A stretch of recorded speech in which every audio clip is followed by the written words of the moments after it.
Frères et sœurs dans le Seigneur Jésus-Christ, c'est encore une joie pour nous de nous réécouter, de nous réunir dans cet exercice quotidien qu'est la méditation de la parole de Dieu. Que la paix, l'amour et la grâce de notre Seigneur soient et demeurent sur vous, au nom du Père, du Fils et du Saint-Esprit. Amen. Adorons notre Seigneur avec le psaume du jour, le numéro 22. Psaume numéro 22. Là, il est écrit. Psaume numéro 22. Là, il est écrit. Mon Dieu, pourquoi m'as-tu abandonné et t'éloignes-tu sans me secourir, sans écouter mes plaintes? Mon Dieu, j'écris le jour et tu ne me réponds pas. La nuit et je n'ai point de repos. Pourtant, tu es le Saint, tu sièges au milieu des louanges d'Israël. En toi se confiaient nos pères, et ils se confiaient et tu les délivrais. Ils criaient à toi et ils étaient sauvés. Ils se confiaient en toi et ils n'étaient point confus. Et moi je suis un ver et non un homme, l'opprobre des hommes et le méprisé du peuple. Tous ceux qui me voient se moquent de moi. Ils ouvrent la bouche, secouent la tête. Recommande-toi à l'Éternel. L'Éternel le sauvera. Il le délivrera puisqu'il l'aime. Oui, tu m'as fait sortir du sein maternel. Tu m'as mis en sûreté sur les mamelles de ma mère. Dès le sein maternel, j'ai été sous ta garde. Dès le ventre de ma mère, tu as été mon Dieu. Ne t'éloigne pas de moi quand la détresse est proche, quand personne ne vient à mon secours. De nombreux taureaux sont autour de moi, des taureaux de bassin m'environnent. Ils ouvrent contre moi leur gueule semblable au lion qui déchire et rugit. Je suis comme de l'eau qui s'écoule et tous mes os se séparent. Mon cœur est comme la scie de la cire. Il se fond dans ses entrailles. Ma force se dessèche comme l'argile et ma langue s'attache à mon palais. Tu me réduis à la poussière de la mort. Car des chiens m'environnent une bande de scélérats rôdent autour de moi, ils ont percé mes mains et mes pieds. Je pourrais compter tous mes os. Eux, ils observent, ils me regardent. Ils se partagent mes vêtements, ils tirent au sort ma tunique. Et toi, Éternel, ne t'éloigne pas. Toi qui es ma force, viens en hâte à mon secours. Amen. Prions Dieu. Seigneur notre Dieu, en ce moment où nous voulons nous approcher de toi au travers de la méditation de ta parole, viens Seigneur, instruis-nous, viens Seigneur, renouvelle notre intelligence. Amen. Nous lirons ce matin dans le livre de 1 Jean, chapitre 3, du verset 11 au verset 24. Là, il est écrit, « Car ce qui vous a été annoncé et ce que vous avez entendu dès le commencement, c'est que nous devons nous aimer les uns les autres, et ne pas ressembler à Caïn qui était du malin, et qui tua son frère. Et pourquoi tua-t-il? Parce que ses œuvres étaient mauvaises, et que celles de son frère étaient justes. Ne vous étonnez pas, frères, si le monde vous hait. Nous savons que nous sommes passés de la mort à la vie, parce que nous aimons les frères. Celui qui n'aime pas demeure dans la mort. Quiconque est son frère est un meurtrier, et vous savez qu'aucun meurtrier n'a la vie éternelle demeurant en lui. Nous avons connu l'amour en ce qui a donné sa vie pour nous. Nous aussi, nous devons donner notre vie pour les frères. Si quelqu'un possède des biens du monde et que voyant son frère dans le besoin, et lui ferme ses entrailles, comment l'amour de Dieu demeure-t-il en lui? Petits enfants, n'aimons pas en parole et avec la langue, mais en action et avec vérité. Par là, nous connaîtrons que nous sommes de la vérité et nous rassurerons nos cœurs devant lui. Car si notre cœur nous condamne, Dieu est plus grand que notre cœur et il connaît toutes choses. Bien-aimés, si notre cœur ne nous condamne pas, nous avons de l'assurance devant Dieu. Quoi que ce soit que nous demandions, nous le recevons de lui, parce que nous gardons ses commandements et que nous faisons ce qui lui est agréable. Et c'est ici son commandement que nous croyons au nom de son Fils Jésus-Christ, et que nous nous aimons les uns les autres, selon le commandement qu'il nous a donné. Celui qui garde ses commandements demeure en Dieu, et Dieu en lui, et nous connaissons qu'il demeure en nous par l'Esprit qu'il nous a donné. L'herbe sèche, la fleur tombe et fane, mais la parole de Dieu demeure éternellement. Petits enfants, n'aimons pas en parole et avec la langue, mais en action et avec vérité. C'est sous ce verset 18, bien-aimés, que je voudrais attirer notre attention. Je voudrais focaliser notre réflexion. Déjà, l'expression petits enfants montre notre infériorité devant Dieu. Et à cela, s'il nous interpelle à cette manière d'agir et de vivre, c'est pour répondre à un problème d'actualité.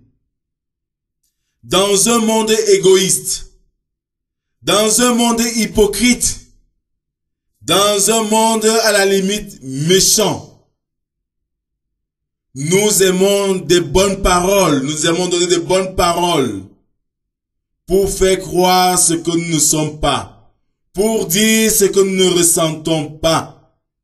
Et c'est ainsi que nous pillons des personnes pour les trahir, nous les épions. Le Seigneur, par ce verset 18 ce matin, te dit, il ne faut pas que parler, il ne faut pas qu'avoir de bonnes paroles, mais il faut agir. Ce message va à l'endroit des chrétiens, des pasteurs et de tous ceux-là qui ont le bon sens. Se placer au perchoir et donner des leçons de vie, pourtant incapable de les mettre en pratique soi-même. S'installer toujours en donnant des leçons, pourtant nous sommes les premiers à en faire pire. Ne soyons pas que des paroliers, ne soyons pas que des hommes de bonne parole, mais agissons aussi positivement. Oui, si dans ce texte, tout tourne autour de l'amour du prochain, c'est parce qu'au travers de l'amour, beaucoup de choses se résolvent. Si l'Église vivait l'amour, l'Église évangélique ne serait pas en division, en crise. Si l'Église avait l'amour, les chrétiens n'iront pas dans tous les sens. Si les familles avaient véritablement l'amour, on ne verrait pas de guerre dans des familles. Si la société vivait dans l'amour, on ne devait pas avoir des guerres tribales et des guerres linguistiques et d'autres guerres que vous connaissez mieux que moi. Si notre entourage avait l'amour, on ne devait pas avoir de conflit même avec la nature parce que nous aimons la nature. Si l'amour est au centre de notre vie, nous allons reconstruire un monde nouveau. Ce message interpelle toute l'humanité entière à revivre cet amour dont le Seigneur nous a prouvé le premier en nous offrant son Fils Jésus-Christ comme sacrifice suprême pour le pardon de nos péchés. Que le Seigneur bénisse en nous la méditation de sa parole. Amen. Prions les uns pour les autres. Éternel notre Dieu, dans ce monde égoïste, nous te supplions, Seigneur, de nous éclairer par ta lumière et de nous conduire dans tes sentiers. Oui, Seigneur, les paroles aujourd'hui sont plus flatteurs et les actions sont déstabilisantes et désolantes. Donne-nous de savoir joindre l'utile à l'agréable, les paroles à l'acte, pour ainsi concrétiser, Seigneur, la manifestation de ton royaume sur terre. Éternel notre Dieu, donne-nous d'être des bâtisseurs, des agents de paix, d'amour, pour, Seigneur, donner du sourire au monde. Nous voulons te prier pour ce jour nouveau et ses multiples défis, afin que l'amour soit au centre de nos actions, pour ainsi, Seigneur, braver les difficultés qui nous environnent. Nous te prions, Seigneur, pour les chrétiens qui se découragent, pour ton église, l'église évangélique du Cameroun qui est fragilisée, et pour tous ceux-là qui vivent des moments de crise. Redonne-les ton amour, Seigneur, pour qu'ils regardent à toi, toi qui, Seigneur, es le maître de toutes choses.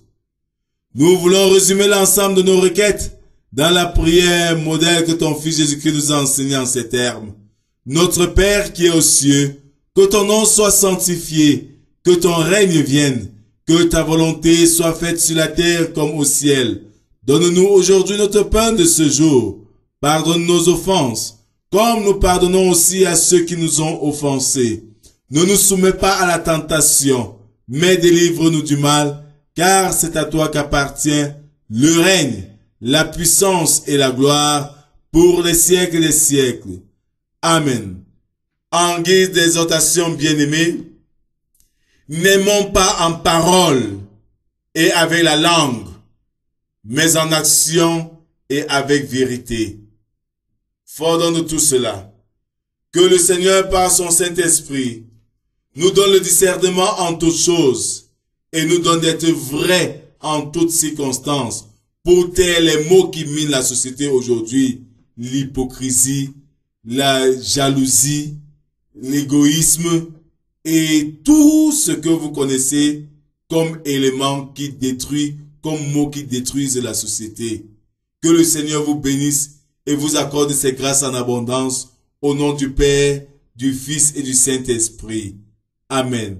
Bonne journée à vous. Pour vous servir, je suis le pasteur proposant avec délégation pastorale Rodrigue de Cage à l'église évangélique du Cameroun, paroisse de Banza, dans le groupement Balevin, district ecclésiastique de Nkoni, région synodale de la Ménois, église évangélique du Cameroun, aumônier militaire au 51e BIM. Shalom.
Trouver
La porte est ouverte à celui qui le salut réclame, qui cherche en Jésus son appui et la paix de son âme.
La divine parole.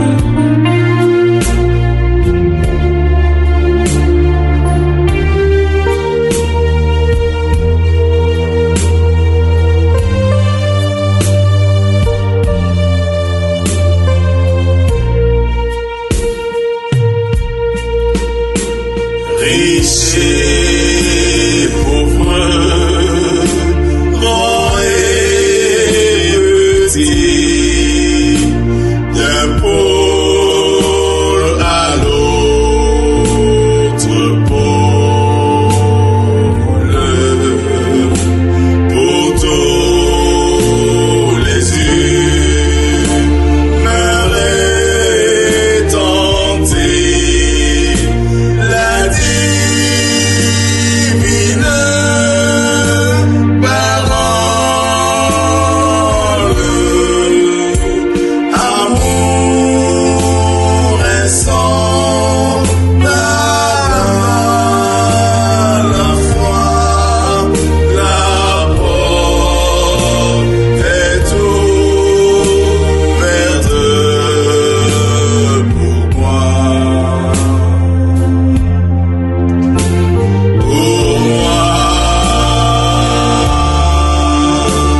Pour moi,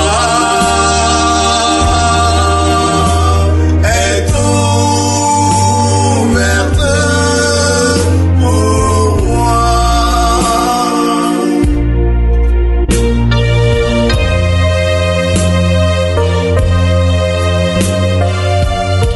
Marchons, amis, le roi des rois au ciel nous garde un trône. Ici-bas, nous portons la croix